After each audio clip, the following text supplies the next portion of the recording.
those are things that's meant for marriage. So when I mean the devastating effects when you start to like fornicate, or when kids want to indulge in those sexual activities, Right. there's a spiritual effect that happens as well. And maybe you could elaborate more on that. So we talk about the physical aspect, Sure. mom and dad, how did I get that? Right. But there's something spiritual that happens too. Right. And I know that happened with me when I first lost my virginity. I lost it. I became one Yep. with somebody that I wasn't even married with. That's exactly what I was, Right. man, but go ahead. That's why I said there's a spiritual component. I know you Sure. could really break that down. Like, so when you think about the oneness of somebody doing things out of order that's not marriage, what comes to your mind biblically and spiritually? Yeah. So in keeping with, the topic, Yeah. Dad, where did I come from? Dealing with this topic, right? I started out by saying the church, we avoided topics like this for so long that it really became a detriment, right? We have to get back to the point to where, here's what I say, to with regards to this topic. God made sex. God made marriage.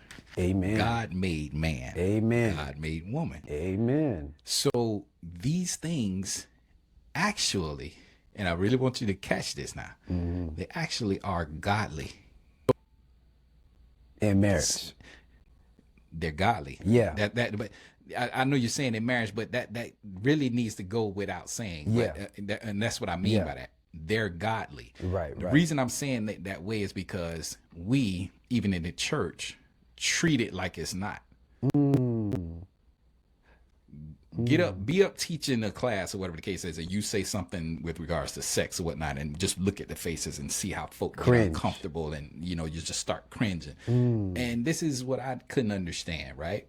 When I was coming up, right? Even in the context, it didn't even have to be in church.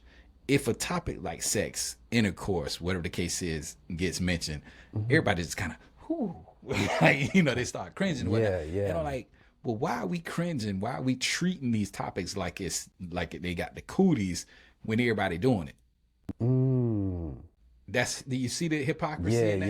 yeah, That's yeah. all. Yeah. So I like what you said, and I do that, right? But I started with the anatomy because typically the boy is feeling changes, right? These are physical changes that is okay. I feel different, Yeah. right? The girl is experiencing physical changes. She said, I feel, right? So we would start with the anatomy, but then we go to God, right? And the key is, and I think this is a key. This is a key thing in every conversation you have with your kids. Yeah, yeah. Get to the point to where they are comfortable talking to you. Like your son should be your best friend. Your daughter should be like your best friend. Yeah. You get what I'm saying? Right, right. They ought to be comfortable coming to you. I know when we was coming up, we really weren't comfortable That's true. going to our That's parents. right. Yeah, we were scared. Talking to That's them about facts, this. yeah. Because everything was, boy, you better not do this. Boy, you better do that. Like, that type of, you get what I'm saying? Right, right, It's right. like, if you do this, you gonna mess up. You gonna blah, blah, blah, blah. Right? You know what I mean? Right, right, So, I mean, in our day and time, you going to hell for everything. You know what I'm saying? Mercy. You gonna sleep with that girl, you going to hell. You gonna bust hell. Okay. And so you would continuously get this message, right? Now I'm just trying to set it up. You can continuously, let's stay on topic. Yeah, Sex. yeah. We're still on topic. Yeah. You continuously get this message. You go out there and mess up, and you sleep with that boy, girl, and you go out there and mess up. You sleep with that girl, boy, right? You going to hell. If you sleep with them, you're gonna catch an STD. If you sleep with them, you're gonna get pregnant, whatnot. It's a lot of kids who slept together and didn't get pregnant. It's a lot of people who slept together and didn't get an STD. Here's one thing that I would think nobody would deny. Sex feels good. Yeah, just like sin. It feels good. Yeah. That was never told. You see what I'm saying? That's why I started out by saying it's godly. we as Christians, we got to take it back. You get what I'm saying? Right. And yes, it belongs in marriage, but let's press further than that, because they really don't see good examples of marriages. Think about that. We saying sex belongs in marriage, but they looking at marriages where the daddy can't stand the mama and the mama can't stand the daddy, and they arguing all the time. And divorce. That divorce rate is still going up. Yes, high. Yeah. But we saying sex belongs in marriage. So then people will get married because now we can have sex. Oh man, they going in for the wrong reasons. Yeah. So we have to get back to the point to where the folk understand that God intended this. Yes, it belongs in marriage, right? But sex belongs to God. He created it. You get what I'm saying? Yeah. Get to the point to where your children are comfortable talking to you about this, and then you make sure that they have the proper view of what it is. Okay? Now, what is sex? Like, I'm gonna put you on the spot. Like, what is it? Like, if your son was here right now, what would you tell him it is?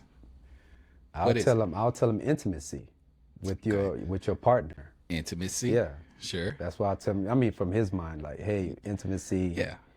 Closeness, oneness, worship. With your partner, becoming one. Because, like I said, there's a spiritual component. Right. To that. Yeah.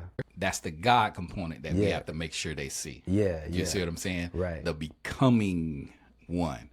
Sex is an expression of love, is it not? Yeah. Like, can we agree with that? Yeah. It's an expression, right? And it is the act, the physical act of becoming one. Right. So you become one flesh, right?